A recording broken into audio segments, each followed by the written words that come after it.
नमस्कार, मैं हूं आपके साथ निधि वासंदानी। पश्चिम बंगाल में इतनी बड़ी घटना हो जाती है, बड़े अपराध में ममता के करीबी मंत्री की गिरफ्तारी हो गई। करीबी मंत्री पार्थ चटर्जी की करीबी अर्पिता मुखर्जी के घर से करोड़ों के कैश का पहाड़ भी मिल गया, लेकिन फिर भी ममता बनर्जी, जो देश के विपक्ष के तौर पर कई मुद्दों पर बोलती रहती हैं, वो अपने राज्य में हुए इस घोटाले को लेकर चुप क्यों हैं? जो अर्पिता मुखर्जी मंत्री पार्थ चैटर्जी के साथ मंच साझा करती थी, जिसकी ममता बनर्जी ने खुद तारीफ की थी, उससे तो टीएमसी ने एक झटके में किनारा कर लिया। लेकिन अपने सबसे करीबी मंत्री को लेकर ममता बनर्जी पसोपेश में है। यही वजह है कि बात बात पर प्रतिक्रिया देने वाली ममता बनर्जी अभी तक इस मुद्दे पर खामोश हैं।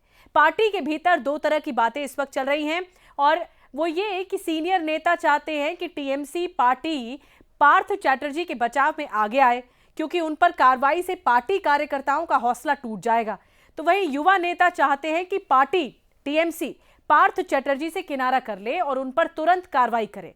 वैसे टीएमसी के महासचिव और मंत्री रहे पार्थ चैटर्जी को प्रवर्तन निदेशालय ईडी ने स्कूलों में नौकरियों से जुड़े कथित घोटाले के सिलसिले में शनिवार को गिरफ्तार किया था। इस मामले को लेकर बीजेपी ने टीएमसी पर निशाना साधा है। कहा है कि मामले पर पश्चिम बंगाल की मुख्यमंत्री ममता बनर्जी की चुप्पी पार्थ चैटर्जी के जरिए किए गए भ्रष्टाचार की दबे पांव स्वीकृति है, यानी एक्सेप्टेंस है। ममता बनर्जी एक्सेप्ट कर रही हैं कि अपराध किया गया है पार्थ चैटर्जी के जरिए, और इसीलिए वो कुछ नहीं कह रही, ऐसा बीजेपी आरोप लगा रही है। पार्थ चैटर्जी साल 2014 से लेकर 2021 तक पश्चिम बंगाल में शिक्षा मंत्री थे। उन पर आरोप है कि ग्रुप सी डी स्टाफ की भर्ती, 11वीं-12वीं कक्षाओं के असिस्टेंट टीचर्स और प्राइमरी टीचर्स की भर्ती में घोटाला किया गया। इस मुद्दे पर बीजेपी ममता सरकार को घेरने की पूरी कोशिश कर रही है। पश्चिम बंगाल बीजेपी के सह प्रभारी अमित मालवीय ने ट्वीट भी किया, ममता बनर्जी की स्वीकृति पार्थ चैटर्जी के द्वारा किए गए अपराध की तरफ इशारा करती है।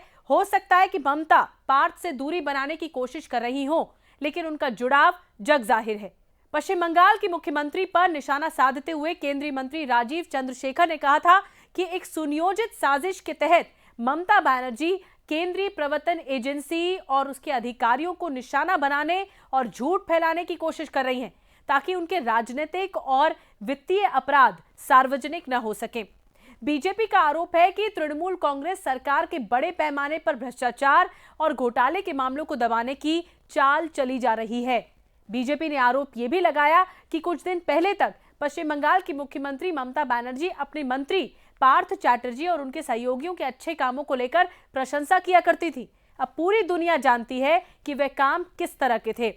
ये अच्छे कामों का नतीजा है कि अवैध धन और करोड़ों की संपत्ति जमा हो रही है। बीजेपी ने हल्ला बोल दिया है टीएमसी पर, ममता बनर्जी पर। बीजेपी के राष्ट्रीय उपाध्यक्ष दिलीप घोष ने कहा कि कुछ दिन पहले मुख्यमंत्री ममता बनर्जी ने पार्थ चैटर्जी और उनकी करीबी महिला सहयोगी की खुले तौर पर प्रशंसा की थी। और यह भी सच है कि बनर्जी की सरकार के तहत भर्ती प्रक्रिया कभी भी निष्पक्ष और पारदर्शी नहीं रही, ऐसा बीजेपी कह रही है।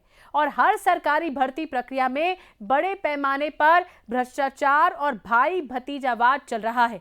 बहरहाल इस पूरे मामले में ईडी के शिकंजे में पार्थ चैटर्जी और अर्पिता मुखर्जी आ चुके हैं, लेकिन और घोटालों के नामों में और किन किन बड़ी मछली का नाम सामने आएगा, ये ईडी की जांच में ही पता लग पाएगा। फिलहाल इस खबर के अपडेट में बस इतना ही, लेकिन तमाम बड़ी खबरों के अपडेट के लिए आप रिपब्लिक भारत को सब्सक्राइब कीजिए, और अगर आपको वीडियो पसंद आया है तो लाइक जरूर करिए। नमस्कार।